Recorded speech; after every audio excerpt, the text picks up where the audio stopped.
మౌలి వ్లాగ్స్కి స్వాగతం. ఈరోజు మన ఫ్యామిలీ మెంబర్స్తో నేను షేర్ చేసుకోబోయే రెసిపీ వచ్చేసి మార్నింగ్ బ్రేక్ఫాస్ట్గా కానీ ఈవినింగ్ స్నాక్స్గా కానీ చేసుకునే ప్యాన్ కేక్స్ అయితే ఎలా చేసుకోవాలో చూసేద్దాం. చక్కగా చేసేద్దాం. ముందుగా మన ఇంట్లో ఏ టైప్ బనానాస్ ఉన్నా పర్వాలేదండి, బాగా పండిన బనానాస్ తీసుకుంటే ఇంకా మంచిది. అటువంటివి 2 తీసుకుని మిక్సీ జార్లో వేసేసా. అందులోని ఒక అరకప్పు బెల్లం కూడా తురుముకుని వేసేసుకుందాం. అందులోని ఒక స్పూను వెనిలా ఎసెన్స్ అండి ఇవి వేసేసుకున్నాను. అలాగే అరకప్పు కాచి చల్లార్చిన పాలన కూడా వేసేసుకుందాం. అందులోని 2 కోడిగుడ్లు అయితే తీసుకుని వాటిని కూడా పగలగొట్టుకుని వేసేసా.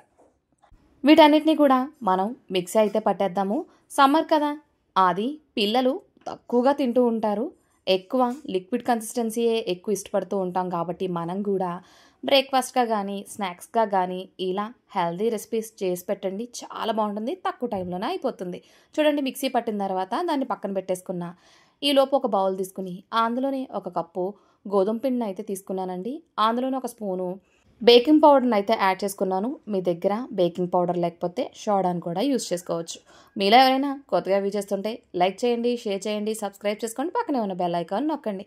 ఇప్పుడు మనం ముందుగా మిక్సీ చేసి పెట్టుకున్న అరటిపళ్ళు, ఎగ్, బెల్లం ఇవన్నీ ఉన్నాయి కదా, ఆ మిశ్రమాన్ని వేసేసి ఎక్కడ ఉండంటూ లేకుండా మనం కంటిన్యూస్గా మిక్స్ చేసుకుంటూ ఉందాం. ఒక 2 మినిట్స్ తర్వాత కంటిన్యూస్గా కలిపిన తర్వాత చూస్తే బాగా మిక్స్ అయిపోయి మనకి కనిపిస్తుందండి. చూడండి, ఇలా ఉంటుంది. మనకి రిబ్బన్ కన్సిస్టెన్సీ అయితే రావాలి. ఎక్కడ వాటర్ అంటూ నేను యాడ్ చేయలేదు. చూసారా? ఇప్పుడు దీన్ని పక్కన పెట్టేసుకుందాం. ఇప్పుడు స్టవ్ వెలిగించుకుని ప్యాన్ పెట్టుకుని అందులోని మనం లైట్గా ఆయిల్ అయితే అప్లై చేసేద్దామండి. చాలా తక్కువ ఆయిల్ పడుతుంది. ముందే చెప్పాగా హెల్దీ రెసిపీ అని చెప్పేసి.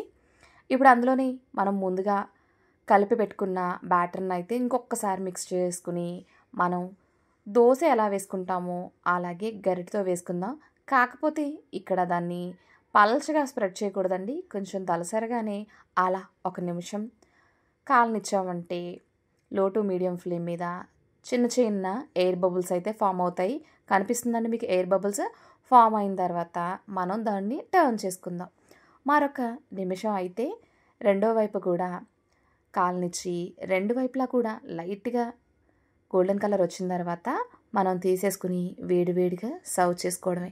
ఇది మార్నింగ్ బ్రేక్ఫాస్ట్గా కానీ ఈవినింగ్ స్నాక్స్గా కానీ చేసుకుంటే 5 to 10 మినిట్స్లో అయితే అయిపోతుందండి ఈజీగాని. చాలా స్మూత్గా ఉంటుంది. నోట్లో ఇలా వేసుకోగానే అలా కరిగిపోతుంది.